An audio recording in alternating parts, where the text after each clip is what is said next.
트래블데일리 7월 29일자 뉴스를 시작하겠습니다. 웹사이트 상에서 객실가 할인 시 구매 전환율이 31%가량 낮아진다는 연구 결과가 나왔습니다. 이 말은요, 호텔 측에서 자사의 홈페이지를 통해 객실 가격을 할인했을 경우 소비자들의 구매율이 떨어진다는 내용인데요. 이 내용은 디엣지라는 기관에서 나온 얘기입니다. 이는 동일 요금제를 엄격하게 적용하지 않을 경우 호텔들은 상당한 수익 감소를 경험하게 됨을 의미합니다. 차등 요금의 원인으로는 도매 판매사가 59%, 온라인 여행사가 39%, 기술 및 채널 매니저가 관련 이슈에 관련해서 33%를 차지한다고 합니다. 주목할 만한 것은요, 최근 한국 시장에서도 문제가 되고 있죠. 호텔 객실 가격의 온라인 판매 가격, 그리고 오프라인 판매 가격 등 차등 요금 적용에 대해 여행사와의 갈등, 그리고 호텔 자체의 수익성 하락 등에 대한 내용과 직결돼 오늘의 첫 뉴스로 저희가 꼽아봤습니다. 이 같은 내용을 다루는 행사가 열리는데요. 오는 9월 24일 호텔 디지털 랩 컨퍼런스가 서울에서 열립니다. 동일 요금 적용이 감소함에 따라 호텔 업계는 온라인 객실 판매 방식을 뒤바뀌기 위해 전략을 짜고 있죠. 그래서 이 해당 컨퍼런스에서는 온라인 매출을 극대화하려는 호텔리어들을 대상으로 풍부한 정보를 제공한다고 합니다. 디엣지를 비롯해 전문 파트너사들이 호텔 업계에 실질적인 영향을 미치는 트렌드 식별, 그리고 소속 호텔에 효과적으로 적용할 수 있는 방법에 대해 조언을 제공한다고 합니다. 등록은 hoteldigitalLab.com/lab에서 할 수 있고요. 컨퍼런스 참가비는 무료라고 합니다. 관련 등록 홈페이지 사이트는요, 저희가 자막으로 보내드리도록 하겠습니다. 디엣지라는 곳이 어떤 곳인지 잠깐 좀 설명을 해드리겠습니다. 숙박 디지털 솔루션 공급사 두 곳이 합병해서 탄생한 곳이고요. 100여 개 국가에 걸쳐서 11,000곳 이상의 호텔을 대상으로 최첨단 클라우드 기반 전자상거래 솔루션을 제공하고 있는 그런 업체라고 합니다. 그 다음 소식입니다. 전 세계 항공사들이 앞다퉈서 실용적인 기제를 도입하고 있죠. 도입하고 있는데 경쟁이 보잉사와 에어버스의 극명한 대조를 이루고 있습니다. 각 항공사들의 기제 도입에는 연료 절감이 주 목적으로, 이는 항공사 수익과 직결되기 때문이죠. 자, 대형기 먼저 살펴보겠습니다. 유럽 기반 그리고 세계적으로 유명한 글로벌 항공사들 같은 경우 보잉 787 드림라이너가 대세죠. 그래서 연료 절감을 위해 차세대 항공기로 주목받고 있고요. 말씀드린 것처럼 대형 항공사들이 선호하고 있습니다. 중소형기의 경우 에어버스사의 A321 시리즈가 최근 동남아를 비롯해서 아시아 시장에서 선호하는 기종으로 평가받고 있습니다. 아시아나항공 경우는요, 새로운 소형 기종 A321 네오를 도입을 해서요, 오는 8월부터 운항에 들어간다고 합니다. 에어 321 네오 기종은 에어버스 베스트셀러 기종인 기존 A320 패밀리를 대폭 개선한 항공기로 항속 거리를 대폭 늘렸고요. 연료 효율성도 개선됐다고 합니다. 신세대 엔진이 장착이 됐고요. 베스트셀러인 A320 패밀리의 일원으로 도입 시점부터 2020년까지 최소 15%에서 20%의 연료를 절감할 수 있고요. 5,000km 이상의 주행이 가능하고, 이에 따라서 7시간 이상의 비행이 가능하다고 합니다. 외항사 같은 경우는요, 올해 초에 세부퍼시픽이죠. 세부퍼시픽이 A321 네오 6대와 A320 네오 5대를 도입을 해서요, 필리핀을 기점으로 일본, 러시아, 그 다음에 호주, 그 다음에 인도, 이런 곳을 목적지로 해서 운항을 하고요. 공항 슬롯 확보를 위해 같은 기종을 최대화한다고 합니다. 그리고 에어아시아도 얼마 전에 A321 네오 관련한 또 행사가 있었었죠. 저희도 보도해드린 적이 있는데, 현재 230대 A320 패밀리 항공기를 보유하고 있고요. 말레이시아, 태국, 인도네시아, 필리핀을 비롯해 인도와 일본의 허브에서 비행 중에 있습니다. 아시아나항공 A321 네오 기종 같은 경우 8월부터 운항이 된다고 말씀을 드렸고요. 비즈니스 클래스 8석, 이코노미 클래스 180석 이렇게 구성이 된다고 합니다. 개인 VOD 시스템이죠. 이 시스템은 없는데요. 요 새로운 그 해당 기종이 운항할 푸놈펫, 웨이하이, 옌타이, 베이징 노선 8월 9일부터 31일까지 운항편에 대한 특별 이벤트 운임도 제공하고 있고요.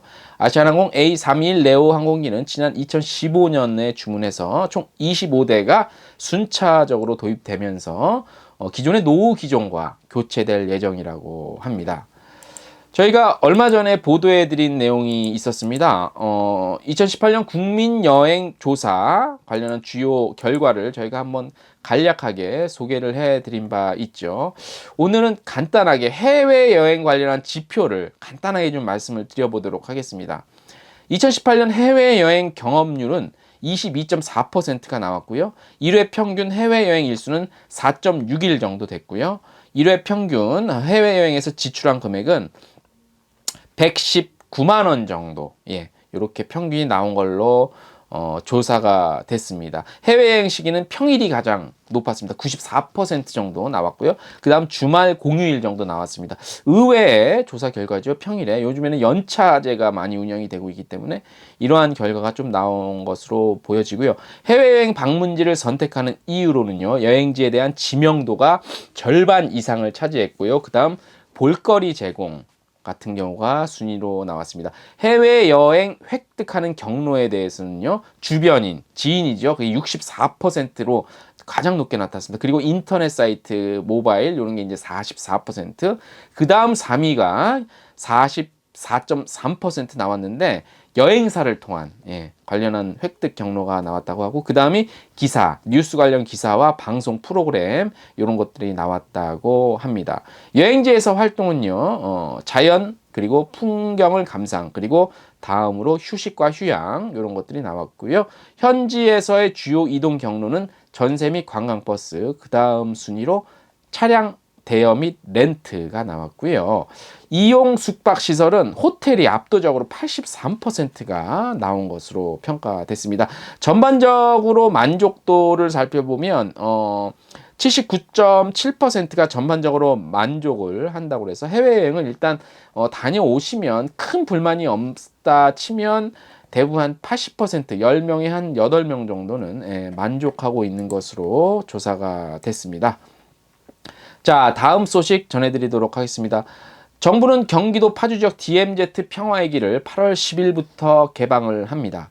이번에 개방하는 파주 구간은 지난 4월 27일 DMZ 평화의 길 고성 구간과 6월 1일 철원 구간을 개방한 데 이어 세 번째로 개방하는 구간입니다. 남과 북의 그 비무장지대를 실질적인 평화지대로 만들기 위해서 비무장지대 내 감시초소죠. GP라고 하죠. 11개를 시범적으로 철수를 했죠. 이 중 1개는 보존하고 나머지는 10개는 철거했다고 하는데, 이 중 파주 감시초소도 이때 철거됐다고 합니다. 그래서 DMZ 평화의 길 개방을 했다고 하는데요. 참가 신청 같은 경우는 이미 지난 7월 26일부터 시작이 됐습니다. 참가를 희망하는 국민은 대한민국 국민이면 모두 가능하고요. 한국관광공사 걷기여행 누리집 사이트가 있습니다. 두루누비라고 홈페이지 사이트는 저희가 자막으로 알려드리겠습니다. 그리고 행정안전부 DMZ 통합정보시스템 DM직이라고 합니다. 이 사이트도 저희가 자막으로 보내드리도록 하겠습니다. 그래서 최종 참가자는 추첨을 통해 선정이 되고요. 참가자들에게 개인 휴대전화로 알려드린다고 합니다. 총 11.3km 정도를 걸어서 통일대교 입구까지 이동하신 후에요, 버스를 탑승해서 도라전망대까지 이동을 한다고 합니다. 주 5일간 월요일부터 목요일 그렇게 하고요. 1일 2회, 1회당 20명씩 참가할 수 있다고 합니다. 파주 구간은 뭐 분단의 상징으로 여러 가지 상징적인 것들이 많죠. 그래서 볼거리가 굉장히 많을 것 같고요. 정부는 시범 구간 개방을 완료한 데 이어 DMZ 평화의 길 동서횡단 구간, 인천 광화부터 강원 고성까지 총 456km에 해당하는 노선 조사를 올해 안에 마치고 2020년까지 지역별 거점 세타를 설치해서 DMZ 평화의 길을 세계적인 걷기 여행길로 만들 계획이라고 합니다. 오늘 앵커가 쓰고 앵커가 읽어드리는 오늘 앵커의 쓴소리. 오늘 제목은 이러지도 저러지도 못함입니다. 흔히 어려운 고난의 시기를 혹독한 강추위와도 비교를 합니다. 혹독한 시련 또는 얼어붙은 고난의 시간 이렇게 표현을 하죠. 하지만 요즘 같은 찜통 더위를 고난의 시간에 비유한 노래 가사말도 들어 있습니다. 많은 분들이 아시는 노래죠. 아침 이슬이라는 노래입니다. 이 노랫말 중에 보면요. 한낮에 찌는 더위는 나의 시련일지라 라는 그런 표현이 있습니다. 지금은 여행업계 고난의 시간이자 시련의 시간입니다. 특정 국가와의 정치적 문제가 여행업에까지 직접적인 타격을 입히는 일은 전례를 찾아볼 수 없을 정도로 흔치 않은 일이죠. 우리 정부의 일본과의 관계 설정은 이른바 투트랙 전략이었습니다. 과거사 문제는 그것대로, 그리고 나머지 양국 협력에 관한 문제는 그 나름대로 다룬다는 것이었는데, 여행업은 그동안 양국 관광 교류 활성화를 위해서만 집중해 온 것이 사실이죠. 지극히 민간 영역으로 인식한 탓도 있겠죠. 그리고 가장 큰 시장 중 하나인 일본과의 관계가 틀어져서 좋은 일은 없기 때문입니다. 가끔 일본 관련 행사가 있는 자리에서 행사 관계자들은 우리 측 기자들에게 슬며시 주문하곤 합니다. 민감한 질문은 하지 말아달라는 부탁이었습니다. 그만큼 양국 모두에게 예민한 사안인 관광 영역에까지 미치지 않기를 간절히 바래왔던 것입니다. 하지만 간절했던 바람은 우리 소비자들이 과감히 나서면서 급기야 일본 여행 안 가기 운동으로 번지고 있습니다. 그러니 한낮에 찌는 더위에 매우 혹독한 시련임에는 틀림이 없어 보입니다. 업계 관계자들에게는 당장 먹고 사는 문제가 달렸습니다. 한편으론 일본의 조치에 분노를 넘어 치욕을 느끼기도 합니다. 그래서 가장 힘든 것은 입장 정리이죠. 쉽게 표현하자면 자신의 의사를 제대로 드러낼 수 있는 분위기가 아니라는 겁니다. 한 대마도 상품을 팔고 있는 업체에서는 예년 이맘때 상품값보다 저렴한 가격으로 성수기 상품을 내놓고 있습니다. 항공사들 역시 일본행 항공권을 국내 기차표보다 더욱 싸게 내놓고 있습니다. 모두가 안 간다는 분위기에서 관련 상품을 싸게 내놓았다고 무작정 비난할 수는 없습니다. 생계가 달렸기 때문이죠. 다른 한편으로는 여행사들이 먼저 일본 상품을 팔지 않겠다는 선언을 해야 한다고 주장하기도 합니다. 동조하는 이들도 적지 않습니다. 소비자들에게서 나온 주장이 아닙니다. 바로 업계에서 나온 주장이기에 당황스럽기는 하지만 이 역시 분노의 한 표현이기에 비난하거나 쉽사리 판단해서도 안 됩니다. 지금 업계의 시련은 한낮에 찌는 더위가 아닙니다. 바로 이러지도 저러지도 못함이 아닐까 생각이 됩니다. 오늘 트래블 데일리 뉴스를 마치겠습니다.